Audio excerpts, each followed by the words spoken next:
Bonjour à toutes et à tous. Bienvenue pour cette nouvelle édition d'un webinaire de l'excellence commerciale.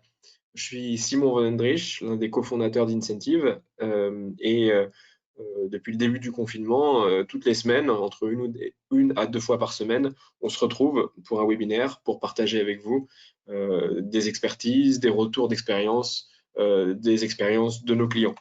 Et alors, je voulais commencer cette édition par vous dire un très grand merci, puisque vous êtes aujourd'hui plus de 570 à vous être inscrits pour suivre ce webinaire. Donc, merci de votre fidélité. Vous êtes nombreux à revenir semaine après semaine pour suivre nos webinaires. Donc, ça nous fait énormément plaisir et je vous en remercie. Alors aujourd'hui, on va parler d'un sujet qui nous tient à cœur, hein, puisque ça fait 2 mois que la France est confinée. Pendant 2 mois, beaucoup d'entre vous ont eu une activité professionnelle très réduite. Certains ont été au chômage partiel. Et cette semaine, c'est le déconfinement. Et ce déconfinement, il pose énormément de questions. Notamment pour les personnes qui ont des rôles de manager. Comment gérer le déconfinement? Comment est-ce que je manage mon équipe dans un monde qui fonctionne plus exactement pareil qu'il y a 2 mois et qui s'est profondément transformé en 2 mois avec des nouvelles règles, avec un traumatisme qui existe de ce qui s'est passé. Voilà, comment est-ce qu'on manage dans ces conditions-là? Alors, on a décidé aujourd'hui, pour ce webinaire, de vous partager un certain nombre de conseils qui viennent des retours d'expérience de nos clients. On a posé la question à plusieurs dirigeants, plusieurs managers chez nos clients pour savoir qu'est-ce qu'ils allaient mettre en place concrètement. Et puis des conseils qui viennent également des experts qu'on a interviewés dans les webinaires de ces dernières semaines. Donc, on a regroupé aujourd'hui quelques conseils pour vous aider à faire face à cette situation inédite et à manager votre équipe dans les meilleures conditions possibles, malgré un contexte difficile. Alors, quelques mots sur ce qui se passe chez nos clients aujourd'hui. Globalement, ce qu'on observe, c'est que la crise, puisqu'on traverse une crise et on n'en est pas sorti du tout, on est dans la crise malgré le déconfinement. La crise, ça accélère profondément la transformation qui avait déjà démarré il y a de ça pas mal d'années, la transformation digitale. Et il y a 4 sujets importants qu'on observe chez nos clients dans cette crise en ce moment. Alors, le premier sujet important, c'est la gestion de l'urgence. On est dans l'urgence, les choses se sont fait extrêmement vite, on a été confiné quasiment du jour au lendemain, maintenant on en sort et il y a énormément de choses qui ont changé, il faut s'adapter très vite. Alors comment est-ce qu'on aide les managers dans la gestion de cette urgence? C'est dans ce contexte qui a changé très vite. Comment est-ce qu'on redonne confiance? La confiance, elle est bien émoussée par 2 mois de travail à distance, par la brutalité de la situation. Comment est-ce qu'on crée des nouveaux repères? Comment est-ce qu'on fait évoluer les rituels? Comment est-ce qu'on renforce la cohésion? Et comment est-ce qu'on retrouve du sens dans ce contexte difficile? Voilà les sujets qui animent nos clients aujourd'hui. Voilà les questions qu'ils se posent. Et voilà ce sur quoi ils travaillent pour, euh, pour accélérer la reprise. Alors, j'en ai pas parlé au début de ce webinaire, mais vous avez dans le menu, dans les options de GoToWebinar, la possibilité de poser vos questions. Donc, n'hésitez pas à les poser tout au long du webinaire et on les prendra à la fin des 20 minutes. Alors, ce qu'on observe, nous, c'est que le monde se transforme énormément et c'est pas nouveau, il avait déjà commencé à se transformer depuis une vingtaine d'années de manière très rapide avec ce qu'on appelait la transformation digitale. Et là, on est dans une phase en ce moment où, en très très peu de temps, il y a énormément de choses qui changent. Ne serait-ce que la révolution du télétravail qui est en train de se mettre en place. Et là, tout le monde en parle. LinkedIn ne parle que de ça cette semaine. La crise Covid a mis tout le monde en télétravail pour 2 mois, tous ceux qui pouvaient continuer à travailler. On s'est rendu compte que il y avait des difficultés, mais que ça pouvait fonctionner. Et quelque chose qui était encore vu comme marginal et comme très difficile à mettre en place, qui était le télétravail, du jour au lendemain, on est passé quasiment en full télétravail. Donc on a eu encore une accélération extrêmement forte et on a fait en 2 mois une transformation qui s'était pas faite dans les 20 années précédentes. Donc, on a commencé une phase où les transformations vont encore plus s'accélérer que ça ne l'a été dans les 20 dernières années. Et là, on voit qu'en 2 mois, on fait face à des transformations qui sont absolument énormes. Donc, le monde se transformait déjà beaucoup plus vite depuis 20 ans avec la révolution numérique. Il est clairement en train de se transformer encore plus vite maintenant avec ce genre de crise qui nous arrive. Mais à côté de ça, les outils à disposition des managers n'ont pas évolué. Ça fait 20 ans qu'on a les mêmes outils pour manager des équipes et le digital s'est arrêté à peu près à l'email, Excel et PowerPoint pour aider les managers à être de bons managers. Donc on est aujourd'hui dans un monde où il y a beaucoup d'incertitudes, beaucoup de peur, et donc le rôle du manager, en particulier du manager de proximité, mais le rôle de dirigeant devient encore plus fondamental qu'avant. Hein. Je pense que ça signe définitivement l'arrêt du manager contrôlant pour rentrer à plein dans l'ère du manager coach. Mais les outils à disposition du manager pour être un manager coach n'ont pas changé. C'est toujours les mêmes, ça n'a pas évolué et ce n'est pas des outils qui sont particulièrement aidants pour aider le manager à être un meilleur coach. Donc on a des managers qui souvent n'ont pas vraiment été formés à leur rôle, hein, qui sont des gens qui étaient bons dans leur métier et qu'on a promu manager sans vraiment les accompagner. Et on a des outils qui n'ont pas évolué. Donc on ne peut pas continuer comme ça, on ne peut pas continuer avec des outils qui n'aident pas les managers à être de bons managers. Donc c'est tout le credo d'Incentive, hein, notre application mobile, qui est une application tout en un pour aider les managers dans leur rôle de coach, donc dans le suivi des plans d'action des équipes, dans l'animation des entretiens one-on-one, dans le suivi des chiffres, des objectifs, dans la communication. On regroupe dans une seule appli tous les outils nécessaires pour un management moderne. On peut comparer ça à une application de course à pied connecté, de sport connecté, une app dans laquelle on va animer les objectifs, coacher, engager, communiquer pour réaligner tout le monde sur les priorités, développer les compétences de chacun et continuer à motiver, à donner du sens au quotidien. Si le sujet vous intéresse et que vous voulez le creuser, n'hésitez pas à vous rendre sur notre site à incentive.com. Vous avez la possibilité de demander une démo et on prendra 30-40 minutes avec vous à distance en visio pour vous montrer l'appli en détail et vous parler de cas clients, vous expliquer 3-4 cas clients pour vous montrer comment ça marche. Voilà quelques exemples des entreprises avec lesquelles on travaille aujourd'hui dans différents secteurs et donc des boîtes dont viennent les conseils que je vais vous partager juste après. Donc, le sujet du webinaire aujourd'hui, bien animer la reprise. Comment est-ce qu'on fait quand on est manager? C'est pas facile. Là, cette semaine, ça recommence. Parfois, on revient au bureau. Souvent, on n'y revient pas. On avait des gens en chômage partiel qui reviennent. Comment est-ce qu'on manage dans ce nouveau contexte avec beaucoup plus de travail à distance, avec un traumatisme marqué qui a frappé les esprits, avec des nouvelles règles d'hygiène, mais également de fonctionnement au bureau. Comment est-ce qu'on manage dans ce climat extrêmement incertain? Alors, les conseils que je vais vous donner viennent des entreprises que j'ai mentionnées plus tôt ou des experts interviewés dans les précédents webinaires des semaines précédentes. Alors, voilà quelques conseils. Si vous êtes manager, vous reprenez avec votre équipe cette semaine. La première chose sur laquelle il faut faire extrêmement attention, et je pense que c'est vital pour votre crédibilité en tant que dirigeant ou en tant que manager, c'est renforcer encore énormément votre posture d'humilité. Ce qui s'est passé dans les derniers mois, absolument personne ne l'avait vu venir, personne ne l'avait prédit, personne ne savait quoi que ce soit, et même le président de la République française, 2 jours ou 3 jours avant le confinement, a fait une allocution où il appelait à ne pas paniquer et à maintenir la vie économique. Et 3 jours après, il confinait tout le pays.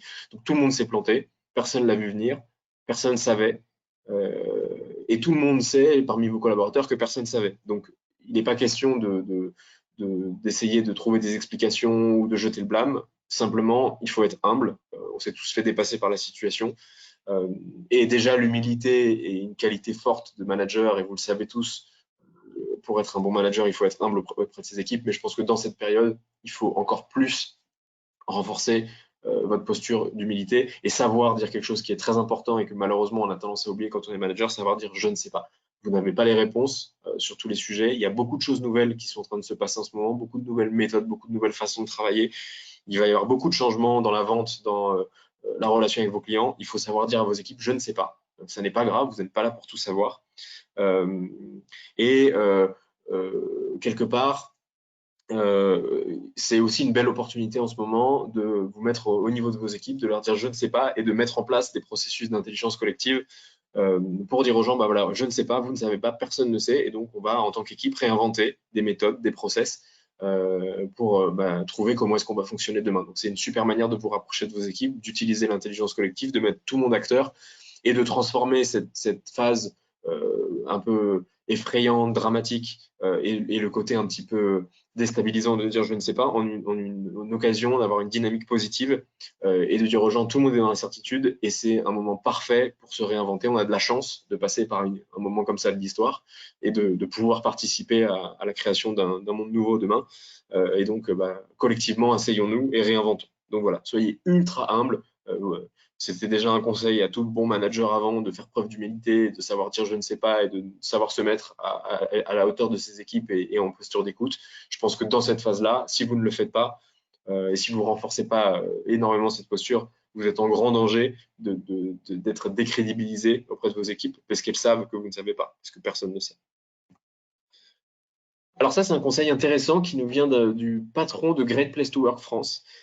Et je trouve que c'est vraiment un bon conseil valide, c'est de parler de ce qui s'est passé. Ce qui s'est passé dans les 2 derniers mois, là, le confinement extrêmement brutal, où on a appris le lundi que le mardi, on ne pouvait plus sortir de chez nous pendant 2 mois, c'est un traumatisme. C'est un traumatisme, c'est un choc, et psychologiquement, c'est difficile. Tout le monde ne le vit pas de la même manière. Peut-être que vous l'avez bien vécu. Il y a peut-être des gens dans vos équipes qui l'ont extrêmement mal vécu. Ça dépend énormément de la situation dans laquelle on est, de l'endroit où on a été confiné, de la situation de santé de nos proches dans ce climat. Donc, tout le monde l'a vécu d'une manière extrêmement différente. Et je pense que certains l'ont vécu de manière positive, qu'ils ont apprécié le télétravail, ils étaient confinés dans un endroit où ils avaient une vie agréable. D'autres l'ont vécu de manière extrêmement difficile et négative, et c'est un traumatisme profond. Et le conseil que je donne là, c'est d'organiser d'ici une semaine, 15 jours, peut-être à la fin du mois de mai, un atelier de travail, une réunion, un moment d'échange avec votre équipe pour revenir sur ce qui s'est passé. Et pas seulement en faire une séance de lamentation où on dit que c'était horrible et que la vie est dure, mais en faire un moment où on liste les pour, les contre, et tout ce qu'on a appris de bien dans cette période, tout ce qui a été difficile, euh, pour voir ce qu'on peut en tirer. Et il y a beaucoup de choses qu'on a appris dans cette période. Le travail à distance, le full télétravail, ça nous a appris beaucoup de choses sur l'efficacité des réunions, sur la manière d'échanger, de collaborer, sur l'organisation des projets, sur les process. Donc il y a beaucoup de choses positives qu'on a appris pendant cette période. Donc il faut lister tout ce qui est de positif et lister aussi tout ce qui est de difficile et de négatif pour que les gens puissent en parler, puissent exprimer leur traumatisme et puissent ensuite pouvoir repartir dans de bonnes conditions. Donc, je vous conseille de le faire de deux manières, à la fois en atelier collaboratif d'équipe et à la fois en one-on-one avec chacun de vos collaborateurs. Et alors, tout l'enjeu là, c'est de positiver, donc positiver en montrant tout ce qu'on a appris de bien, sans nier les difficultés. Il ne s'agit pas de diminuer ou de se dire, bon, c'était pas si dur, finalement, on en est sorti. Voilà, c'était dur, c'était extrêmement dur pour certains. Certains ont perdu des proches, donc c'est extrêmement traumatisant. Il faut accepter que ça le soit, il faut juste pas le nier et rester positif en se disant, malgré tout, on a appris des choses. Troisième conseil, il tourne autour de la technologie. Demain, enfin dès aujourd'hui d'ailleurs, et depuis 2 mois, mais demain, le travail va être très différent.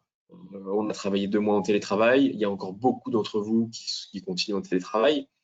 On parle dans pas mal de boîtes d'une reprise au bureau, même pas forcément totale, seulement à partir de la rentrée de septembre. Il y a des entreprises américaines, notamment Facebook et Google, qui ont déjà annoncé que personne ne retournerait au bureau avant 2021. Donc, il est clair qu'il n'y aura pas de retour en arrière et il est assez peu probable qu'on revienne à 100% tous au bureau dans les années à venir. Clairement, le télétravail va prendre une place beaucoup plus importante et il y a pas mal de collaborateurs qui plébiscitent aussi le télétravail. Il faut s'y faire, il faut l'accepter, c'est une réalité, on va plus travailler à distance. Ça veut dire que la technologie, qui avait déjà pris un rôle extrêmement important dans le monde du travail, va prendre un rôle encore plus important dans les années à venir. On va avoir besoin de technologie pour pouvoir bien travailler à distance. Et ce n'est pas que les outils de visioconférence, c'est tous les outils d'animation de réunion à distance, les outils de coaching, de management à distance, les outils de CRM, tous ces outils-là vont être encore plus utiles avec un travail largement plus à distance. Et on sait très bien aujourd'hui qu'il y a une grande inégalité vis-à-vis de la technologie et vis-à-vis des outils. Vous le savez probablement, peut-être que vous-même, vous ne vous trouvez pas forcément à l'aise avec les outils. Peut-être que vous savez que dans vos équipes, vous avez des gens qui sont particulièrement mal à l'aise avec la technologie, avec les outils. Et ça va devenir vraiment encore plus stigmatisant et handicapant dans le monde de demain. Et donc là, on ne peut plus le nier, on ne peut plus l'oublier. Donc en tant que manager, il est important que vous vous formiez vous-même. Soit vous êtes déjà très bon avec les outils, c'est parfait, soit vous ne l'êtes pas, et il faut que vous trouviez des méthodes pour le devenir. Ça peut être identifier d'autres managers dans votre organisation qui le sont plus que vous, et leur demander de vous accompagner, de vous former. Ça peut être identifier dans votre équipe des gens qui sont peut-être beaucoup plus à l'aise avec la techno et les mettre dans un rôle de leader sur ces sujets de technologie pour vous aider vous, mais pour aider le reste de l'équipe. Mais on ne peut plus ignorer aujourd'hui que la techno va devenir ultra prépondérante et ceux qui ne sont pas à l'aise avec la techno demain vont avoir beaucoup de mal à s'intégrer dans les modes de travail du futur. Donc c'est important que vous, en tant que manager, vous soyez à l'aise et trouver toutes les manières d'y arriver. C'est important que dans votre équipe, tout le monde soit à l'aise et donc il faut identifier les collaborateurs qui sont vraiment en difficulté avec la techno, dédramatiser, c'est pas grave, on n'est pas nul parce qu'on maîtrise pas la techno, on n'a pas tous la même aisance avec tous les sujets, il y a des gens qui sont très bons dans d'autres domaines, ils ne le sont pas avec la techno, donc il faut absolument dédramatiser et ensuite s'assurer que ceux qui sont le moins à l'aise, petit à petit, montent en compétences, soit grâce à vous, soit grâce à des formations de l'entreprise, soit grâce à des collègues qui sont meilleurs, hein. Moi, je vois beaucoup de boîtes où on commence à penser à faire du pairing entre des gens qui sont très à l'aise avec la techno et des gens qui le sont moins. Mais on ne peut pas garder des gens à la traîne au niveau de la techno, c'est plus possible. Ils ne pourront plus bosser correctement et ils vont être complètement mis à l'écart de l'entreprise et de l'équipe. Et puis, en tant que manager, vous avez un rôle aussi d'identifier des nouvelles technologies. Chaque jour, chaque semaine, chaque mois, il y a des nouveaux outils qui sortent, des nouvelles applis qui peuvent vous aider à réinventer des processus. Et il va falloir en réinventer beaucoup des processus dans ce monde qui change. Donc, vous avez un rôle aussi de veille, d'identification des nouvelles technos qui peuvent vous aider et votre équipe à être plus efficace demain. Donc, soit à les mettre en place en test, en pilote dans vos équipes, soit à les pousser dans toute votre organisation. Mais il faut devenir un féru de technologie parce que la technologie, elle va nous aider. Elle fera pas tout, bien sûr, et on sait que la technologie ne résout rien toute seule, mais elle peut nous aider grandement à réinventer des processus et des méthodes demain. Quatrième conseil, c'est de devenir un amoureux des démarches de test and learn. Il va falloir réinventer énormément de choses demain. Il va falloir qu'on réinvente des processus métiers, puisqu'on ne pourra plus les faire de la même manière en étant plus tous au bureau. Certains processus métiers qui sont essentiels, hein. Vous êtes des dirigeants, des managers commerciaux. Si demain, vous ne pouvez plus aller voir vos clients, ça va être compliqué de vendre exactement comme avant. Il va falloir changer assez profondément vos méthodes de vente. On le sait déjà, hein, la prospection, ça a été très dur pendant la phase de confinement parce que c'est beaucoup plus dur de joindre les gens si on n'a pas leur téléphone portable, quand ils sont pas au bureau, etc. Mais vu qu'il y a plein de gens qui vont continuer en télétravail, ça va devoir changer assez fortement les méthodes de prospection. Les méthodes de lancement de projet, tout va changer assez profondément. Donc, il va falloir réinventer beaucoup de choses. Donc, il faut virer toutes les certitudes. Il faut oublier tout ce qu'on sait. Et il va falloir réinventer. Et réinventer, ça peut être assez effrayant quand on est dans un mode ou quand on était dans un mode où on était plutôt dans un mode d'exécution, de gouvernance assez descendante, puisqu'on était dans un marché, dans des process, dans des méthodes assez connues. Mais réinventer, c'est des choses, inventer ou réinventer, c'est des choses qui se font depuis très longtemps dans les boîtes de la technologie, dans les startups. Et il y a des méthodes pour se réinventer. Ça s'appelle l'intelligence collective, ça s'appelle le test and learn. Et c'est accepter qu'on ne sait pas et accepter qu'il faut tester plein de choses et qu'il faut mesurer le résultat et retenir les choses qui fonctionnent. Donc, pour réinventer tous les process, toutes les méthodes, vos modes de travail internes aussi, je vous suggère d'avoir recours à cette méthode-là, de sensibiliser vos équipes à ces méthodes de test and learn et de se dire, OK, on ne sait pas. Eh ben, on va expérimenter. On va se dire, on doit réinventer tel process, on doit réinventer notre processus de prospection, on va expérimenter. Donc, on va lancer des expérimentations en utilisant plus d'emails, en appelant à des horaires différents, en utilisant plus LinkedIn, en utilisant plus notre réseau. Voilà, on va expérimenter et puis on va mesurer le résultat de chaque expérimentation et on retiendra avec l'équipe les expérimentations qui fonctionnent bien. Et vous avez beaucoup de choses à réinventer, hein, à la fois les processus métiers, à la fois vos modes de travail internes, comment est-ce on organise les réunions, les rituels de l'équipe en télétravail. Et vous devez réinventer votre management aussi, hein, comment est-ce que je fais mes one-on-one, comment je donne du feedback, comment est-ce que je définis des objectifs, tout ça va changer dans le monde de demain. Donc le test and learn sera votre ami dans les prochains mois, dans les prochaines années, parce qu'il va falloir remettre à plat beaucoup de choses et on ne remet pas à plat les choses avec des certitudes. Avant-dernier conseil, renforcez votre coaching. J'en parlais tout à l'heure, hein, on est dans une phase qui est traumatique. Il y a pas mal de gens qui vivent pas bien la période qui s'est passée en ce moment, qui ont besoin d'être soutenus, qui ont besoin d'être épaulés, qui ont besoin de retrouver du sens. On vit dans un monde où tout va changer beaucoup, donc ça crée de la peur, de l'incertitude. Et donc plus que jamais, vos équipes ont besoin d'être accompagnées, coachées, pour les aider à redéfinir leurs objectifs, à y voir clair dans où est-ce qu'ils doivent aller, à recevoir du feedback sur ce qu'ils font, sur leur performance, sur l'atteinte de leurs objectifs. Et donc, plus que jamais, vous avez besoin d'être un manager coach. Et pour être un bon manager coach, il n'y a pas 10 000 solutions. La première des choses à faire, c'est d'avoir un one-on-one régulier avec chaque collaborateur. Et le one-on-one régulier, c'est une fois toutes les semaines, maximum une fois tous les 15 jours. Ça n'a pas forcément besoin d'être très long. Ça peut être de l'ordre de la demi-heure. Mais c'est important d'avoir un échange one-on-one chaque semaine avec ses collaborateurs, de faire un rapide point d'étape pour savoir comment ça va, pour savoir qu'est-ce qui s'est passé la semaine précédente, qu'est-ce qui va se passer cette semaine, pour savoir où est-ce qu'on en est des objectifs qu'on s'est donnés, et s'assurer que vous, en tant que manager, vous êtes en capacité de proposer votre aide ou de diriger vers de l'aide si la personne en a besoin. Soyez très ouverts dans ces one-on-one. Il s'agit vraiment de questions-réponses et pas de venir apporter des solutions et des réponses à vos collaborateurs. Soyez très formel. Formel égale prendre des notes, formaliser les plans d'action. Si on se dit qu'on va travailler sur tel sujet, qu'on va se donner tel objectif, il faut l'écrire. Comme ça, quand on se voit, on peut reprendre les notes et les objectifs qu'on s'est donnés et valider qu'on a un suivi dans le temps, dans la durée, et qu'on ne repart pas à chaque fois de la feuille blanche. Et travailler de manière très, très importante sur des objectifs moyen terme. Là dans une situation d'incertitude comme la situation dans laquelle on est en ce moment, le micromanagement est dramatique et changer d'objectif toutes les semaines ou donner des petits objectifs très courts à la semaine amène des très mauvais résultats, crée beaucoup de stress chez les gens et il leur donne pas la vision, le recul nécessaire. Donc, il est très important de travailler sur des objectifs moyen terme de l'ordre du trimestre et de projeter les gens sur ce qu'on attend d'eux dans le trimestre ou dans les 6 mois à venir et de les accompagner sur la construction d'un plan d'action et le suivi d'un plan d'action pour atteindre ces objectifs. C'est ce qui va leur permettre de sortir la tête du guidon, de voir un peu plus loin et de créer de l'ancrage, de la stabilité et de se responsabiliser, de gagner de l'autonomie. Donc, c'est extrêmement important. Donc, plus que jamais, en ce moment, vous devez être un manager coach. Le management descendant, le management directif, le micromanagement, tous ces sujets-là vont avoir des conséquences catastrophiques et ne seront pas du tout efficaces dans le monde de demain, qui va changer très vite, avec beaucoup d'incertitudes. Et pire que tout, vous allez vous décrédibiliser auprès de vos collaborateurs en faisant ça. Et si vous vous décrédibilisez auprès de vos collaborateurs, ça va être très, très difficile d'en revenir. Et enfin, petit conseil bonus, j'avais dit 5, mais il y en a un sixième. Tous nos clients aujourd'hui ne parlent que de ça, il faut redonner du sens. Il faut redonner du sens. Hein. Quand on est traumatisé, quand on vit une secousse, un choc comme ce qu'on a vécu là, il y a une quête de sens. Les gens se posent beaucoup de questions, reviennent un peu aux fondamentaux. Mais pourquoi est-ce que je fais ce que je fais? Quelle est notre mission? Pourquoi on fait ça? Et donc, c'est très, très important de revenir aux bases, de revenir aux sources.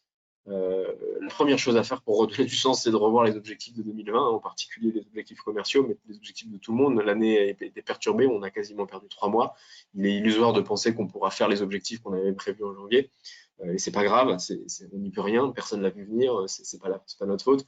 Mais si vous commencez pas très vite à annoncer que vous allez revoir les objectifs de 2020, vous faites passer un message aux gens que vous vous adaptez pas, que vous n'êtes pas à l'écoute et que vous êtes aveugle, sourd, et ça, c'est pas bon. Donc, la première chose à faire pour redonner du sens, c'est de montrer qu'on s'adapte, de dire, OK, on va changer nos objectifs. Et ça peut être adapter les chiffres, hein, se dire, voilà, on avait prévu de faire tant, on fera tant, on va faire un peu moins. Mais ça peut être aussi changer des objectifs en se disant, en fait, dans la situation actuelle, on décide qu'on va se donner un nouvel objectif, peut-être d'avoir une partie des projets de la boîte qui sont orientés vers le bien commun, par exemple, ou la santé publique, ou que sais-je. Voilà. Mais ça peut être aussi de définir des nouveaux objectifs qui montrent à vos collaborateurs que vous avez pris note, que vous prenez acte de ce qui s'est passé et que vous êtes en train de donner une direction différente à la boîte. Adaptez-vous, et vous, au sens managérial et au sens d'entreprise, organisation du terme, aux nouvelles attentes de vos équipes. Hein. Je vous invite très très fortement à faire un petit sondage dans vos équipes sur qu'est-ce qu'ils attendent en termes de mode de travail et de mode de management demain. Vous serez surpris si vous ne l'avez pas encore fait. Nous, ça c'est de l'expérience personnelle chez Incentive, on se rend compte que la majeure partie des gens ne souhaitent pas revenir au bureau comme avant. C'était déjà quelque chose qui était assez fort chez nous, mais le désir de télétravail est encore plus fort suite à cette période. Donc il est clair que vos équipes vont avoir des attentes très différentes. Vous avez aussi des gens qui ont très peur de revenir au bureau, très peur parce qu'ils ont peur de se faire contaminer, ils ont des personnes fragiles à la maison et ils n'ont pas envie de ramener la maladie à la maison. Donc il faut absolument s'adapter à ça et permettre aux gens d'être flexibles. Et je pense que la flexibilité est le maître mot au moins de l'année à venir, mais je pense que ce sera le maître mot de la décennie. Soyez flexibles, montrez à vos équipes que vous êtes là pour eux et que vous savez vous adapter, et ils vous le rendront avec de l'engagement et de la fidélité. Et enfin, pour redonner du sens, et là c'est assez profond et ça s'adresse vraiment aux dirigeants, pourquoi pas revoir votre offre? Pourquoi pas revoir votre offre? On sait que finalement, les enjeux de vos clients vont probablement évoluer. Hein. Il y a beaucoup de boîtes où les enjeux évoluent entre avant et après la crise Covid, puisque les enjeux de tout le monde un peu ont évolué. Donc, les enjeux de toutes les boîtes B2B évoluent aussi pour s'adapter aux enjeux de leurs propres clients. Donc, les enjeux de vos clients évoluent sûrement. Et si leurs enjeux évoluent à cause de la crise, il est fort probable que votre offre puisse pas forcément rester exactement la même qu'avant et qu'il faille l'adapter. Ou peut-être qu'il faille concevoir des nouvelles versions de votre offre, selon le secteur dans lequel vous êtes, qui répondent mieux aux enjeux de vos clients demain. Et donc, comment est-ce que vous pouvez adapter votre offre pour qu'elle s'inscrive dans le contexte et qu'elle réponde aux nouveaux enjeux des clients, ce qui est une manière aussi de montrer à votre équipe que vous vous adaptez et donc de donner du sens à votre équipe en lui disant, regardez, on répond à ce qui se passe, on répond à la crise et notre offre, elle permet d'accompagner la reprise, elle permet de vivre demain en bonne santé, elle permet d'accompagner des gens qui ont été touchés par la maladie, elle permet, voilà, que sais-je, selon votre secteur d'activité. Mais il est fort probable que vous puissiez adapter votre offre pour qu'elle soit mieux adaptée dans le contexte. Voilà les quelques conseils que je voulais partager avec vous aujourd'hui. Il s'agit bien sûr que de conseils. C'est pas toutes les réponses ne sont pas là. Il s'agit de conseils qui viennent de ce qu'on a entendu avec nos clients, de ce qu'on a entendu auprès d'autres experts. Vous avez probablement d'autres idées, d'autres bonnes pratiques à mettre en œuvre pour réussir la reprise. N'hésitez pas à les partager via les questions, hein, qu'on puisse les repartager. Et on va continuer dans les semaines à venir à vous partager ce qu'on apprend, nos conseils, les retours, pour vous aider à voir comment vous pouvez vous adapter, comment est-ce que vous pouvez vous réinventer, comment est-ce que vous pouvez gérer cette situation absolument inédite et comment est-ce que vous pouvez faire face avec vos équipes. Et encore une fois, je suis persuadé qu'on a beaucoup de chance malgré tout de vivre une époque comme celle-là. C'est une opportunité énorme d'inventer un monde nouveau, d'inventer des modes de fonctionnement nouveaux.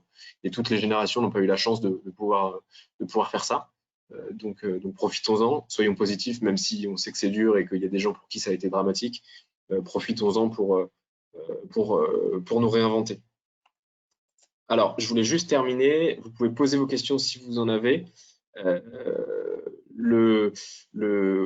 Voilà quelques lectures qui ont été recommandées par plusieurs de nos participants au webinaire dans les dernières semaines. Voilà, je voulais les partager avec vous. Alors, Dream Team, qui est un livre de Ludovic Girondon, qui est fabuleux pour remettre à plat vos pratiques de management et moderniser votre approche du management, devenir vraiment un manager coach. Il a interviewé 400 managers dirigeants. On a d'ailleurs eu un webinaire avec lui, vous pouvez le voir en replay. On l'a eu en février dernier, donc ce livre est vraiment super. Livre d'Olivier Sibony, vous allez redécouvrir le management, pareil, excellent livre pour réinventer vos pratiques de management. Olivier Sibony sera en webinaire avec nous dans 3 semaines, je crois. Vous recevrez l'invitation, bien sûr. Et enfin, livre recommandé par le patron de Great Place to Work France, développer vraiment son leadership, qui propose une approche assez intéressante et assez inédite du management par le don. Et qui incite le manager à faire le don. Alors bien sûr, pas le don au sens biblique du terme, mais qui incite à réfléchir à ce qu'on donne en tant que manager à ses équipes. Donc 3 livres qui sont absolument géniaux et qui, dans une phase où vous allez devoir remettre à plat vos pratiques de management, pourront vous aider à vous réinventer et à imaginer des méthodes de management nouvelles. Merci à vous. Alors, vous pouvez retrouver nos prochains webinaires. Alors, malheureusement, je crois que la liste n'est pas complètement à jour, mais vous avez l'adresse ici. On a un webinaire mardi prochain qui sera avec Christophe Fournier, professeur de management à l'IAE de Montpellier. Il a fait une étude pendant le Covid auprès de commerciaux et de managers pour analyser le, l'impact de la crise sur les métiers de la vente et du management et de la relation client. On vous présentera les résultats de l'étude mardi. Le jeudi de la semaine suivante, on sera avec Frédéric Petitbon, partenaire chez PwC, on parlera de management à distance. Et le jeudi de la semaine encore suivante, on sera avec Olivier Siboni, l'auteur du livre que je vous ai présenté. Alors, il nous reste quelques minutes. Je vais vous prendre quelques questions. Alors, l'atelier, on parle, je crois, de l'atelier à organiser avec ses collaborateurs pour échanger, parler. Vous le voyez plutôt en présentiel ou en visio.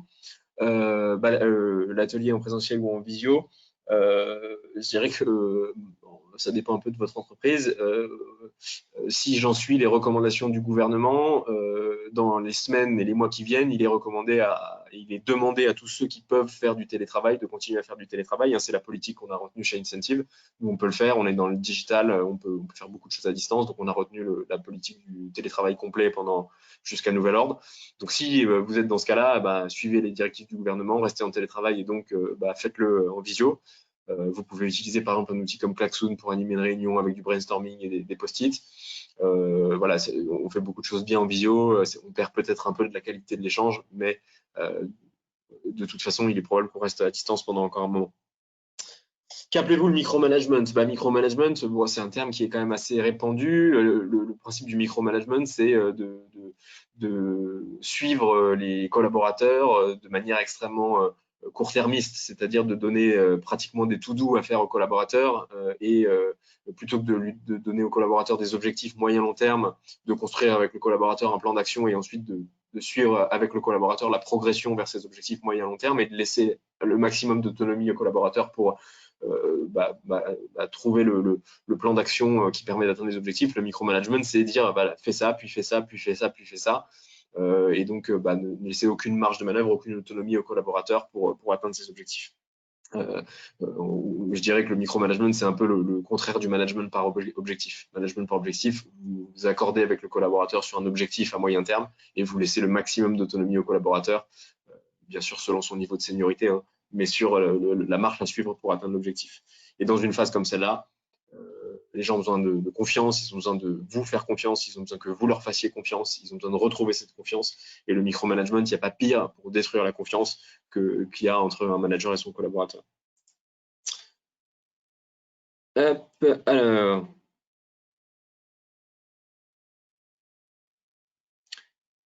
Comment faire pour accepter à certains clients la hausse des prix de certains articles? Malheureusement, s'il y a une hausse des prix dans votre secteur, j'imagine qu'elle est liée à une réalité, qu'elle est liée à des difficultés d'approvisionnement, à des difficultés de livraison, à de la raréfaction de certaines ressources, j'en sais rien. Je dirais que la meilleure chose à faire pour faire accepter aux gens une réalité, c'est de leur expliquer avec beaucoup de transparence la raison. Et voilà, les gens peuvent comprendre. Il faut simplement pas essayer de leur mentir, pas essayer de détourner leur attention. Finalement, le sujet de la reprise, là, ça va être la confiance. Il va falloir recréer beaucoup de confiance. Et il va falloir recréer beaucoup de confiance avec vos collaborateurs. Il va falloir que vous leur fassiez confiance, il va falloir que eux vous fassent confiance et qu'ils fassent confiance aussi à l'entreprise. Donc c'est très dur, il faut recréer toute une confiance qui s'est vraiment émoussée pendant cette période. Il faut que vous recréiez de la confiance avec vos clients, il faut que vous recréiez de la confiance avec vos partenaires. Donc c'est les mêmes conseils, quelle que soit la typologie de personne. Et c'est beaucoup de transparence, beaucoup de communication, beaucoup de clarté dans la communication pour réussir à recréer cette confiance. Alors, nous sommes une entreprise de distribution agroalimentaire. Nos clients sont les CHR, cafés, hôtels, restaurants. Quels conseils pouvez-vous nous donner pour réfléchir à l'évolution de nos services? Le conseil que je peux vous donner, c'est de travailler avec vos clients. Travailler avec vos clients. Les CHR particulièrement sont extrêmement durement touchés par cette crise, puisqu'ils sont, à part les hôtels, ils sont fermés. Donc, ça fait pratiquement 3 mois qu'ils ne peuvent plus faire de business. Ce que je pourrais vous conseiller, c'est de réunir un panel de vos clients, travaillez avec vos commerciaux pour qu'ils puissent aller vous chercher les contacts de quelques clients, réunissez-les ou à distance pour un atelier de travail et identifiez leurs peurs, leurs difficultés, ce qui leur pose problème dans la reprise. Le sujet, c'est pas de leur demander de quoi ils ont besoin, hein, c'est surtout de comprendre quels sont leurs problèmes. Et travailler avec ces clients pour comprendre au maximum leurs problèmes. Et une fois que vous avez bien identifié les problèmes, travaillez à voir comment est-ce que votre offre ou une évolution de votre offre pourrait répondre à ces problèmes. Et je suis convaincu que les cafés, hôtels, restaurants, ils ont énormément de problèmes et de difficultés et des choses peut-être auxquelles vous ne pensez pas aujourd'hui, qui sont liées à la fermeture, qui sont liées à la reprise à venir. Il y a des tas de questions qui se posent auxquelles ils ne savent pas répondre. Et si vous pouvez les aider à répondre à ces questions, ce sera une excellente manière de vous repositionner comme un acteur à forte valeur ajoutée auprès de ces clients. Mais les meilleures personnes pour vous aider, c'est vos clients et c'est eux qui savent quelles difficultés, quels problèmes ils ont.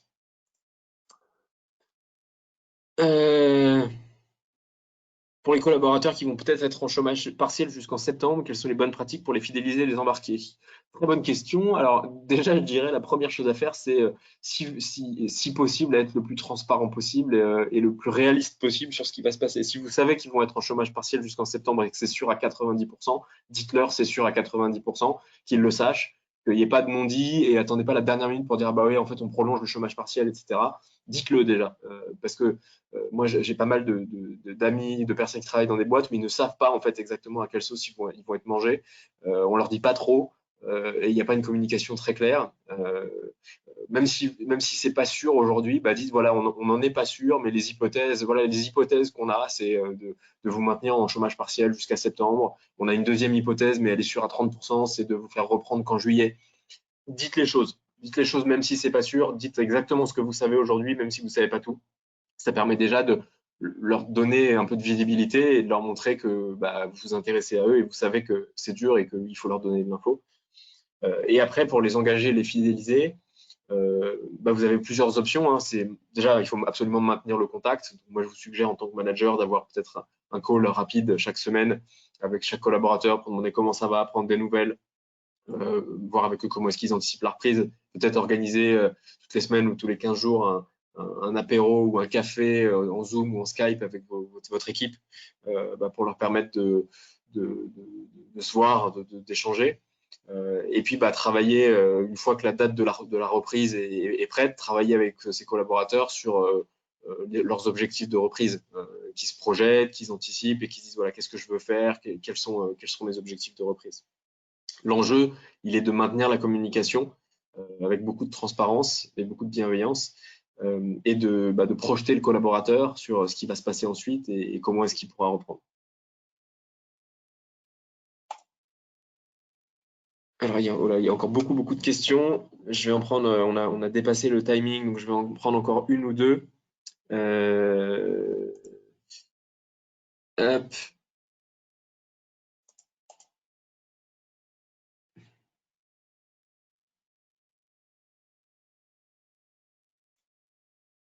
Alors, pensez-vous que le télétravail à 100% pour les entreprises de services soit une bonne chose? Alors, je pense je pense pas que le télétravail à 100% imposé soit une bonne chose. Parce que, encore une fois, et si vous écoutez autour de vous, vous avez des gens qui adorent le télétravail, qui s'épanouissent en télétravail, qui se sentent bien en télétravail, qui sont productifs en télétravail.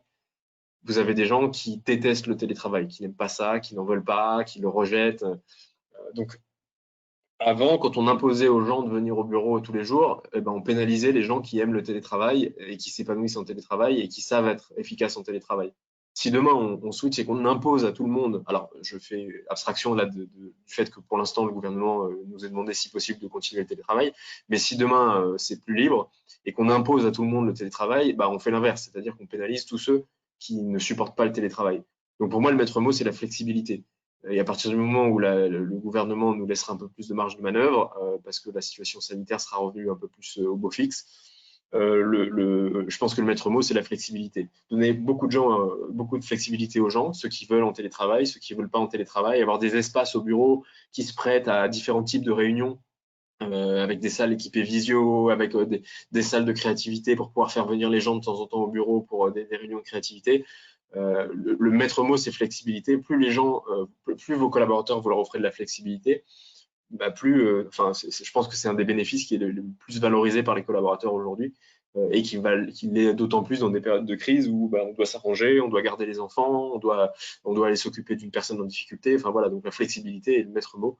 Donc le télétravail à 100% imposé, je suis pas sûr que ce soit la bonne solution puisque finalement c'est un peu le mouvement de balancier diamétralement opposé à ce qu'il y avait avant et c'est un peu pénalisant pour les gens. Allez, une dernière question. Hop, hop, hop. Allez, on avait dit qu'on parlerait d'outils, j'en ai pas beaucoup parlé. Quels sont les meilleurs outils de management? Les outils du manager aujourd'hui, je dirais que vous avez déjà tout l'arsenal des visioconférences à votre disposition, selon ce que votre boîte utilise. Hein, mais aujourd'hui, pour manager, il faut quand même se parler et idéalement se voir. Donc la visio est quand même un bel outil pour avoir le visage de la personne, pour pouvoir essayer de percevoir des émotions, des sentiments, etc. quand vous échangez. Donc la visio, bien sûr, est une arme du management de demain. Vous avez tous les outils d'animation de réunion à distance, type Klaxoon et autres, qui permettent d'animer des réunions, de faire des brainstorming avec des post-it, etc. Qui sont extrêmement importants parce que les réunions, si on veut qu'elles soient efficaces, constructives, il faut qu'elles soient bien cadrées. Et puis, vous avez tous les outils d'animation et de suivi des rituels managériaux, comme Incentive notamment, dans lequel vous allez suivre vos one-on-one, suivre les plans d'action avec vos collaborateurs, prendre des notes, inciter vos collaborateurs à préparer, et puis avoir des zones d'espace, d'échange, de partage pour partager, échanger les bonnes pratiques et des petits messages, garder le contact au quotidien. Je dirais que ces trois grandes familles d'outils du management, du management moderne, qui deviennent vraiment incontournables dans le monde de demain. Voilà, il y a encore beaucoup de questions, je suis désolé, on ne va pas toutes les prendre. On essaie d'être assez précis sur le timing, sur ces webinaires de l'excellence commerciale. Un grand merci à vous pour votre fidélité. Donc, comme je vous l'ai dit, un webinaire mardi prochain. Vous avez dû recevoir l'invitation ce matin avec Christophe Fournier et ensuite un webinaire jeudi de la semaine suivante et encore jeudi de la semaine d'après. On va maintenir le rythme de 1 à 2 webinaires par semaine puisqu'on sait que la période est compliquée et qu'il y a beaucoup d'incertitudes et donc tout ce qu'on peut faire pour partager l'expertise et vous trouver des experts qui peuvent vous inspirer, vous aider à réfléchir et à réinventer, on le fera. Donc, gardez les yeux sur votre boîte mail. Vous devriez recevoir à peu près toutes les semaines une invitation pour le prochain webinaire. Merci à vous. Très belle journée et bon courage pour gérer cette reprise. N'hésitez pas à partager aussi avec nous vos tips, vos astuces qu'on pourra repartager ensuite lors de ces webinaires. Très belle journée et à bientôt.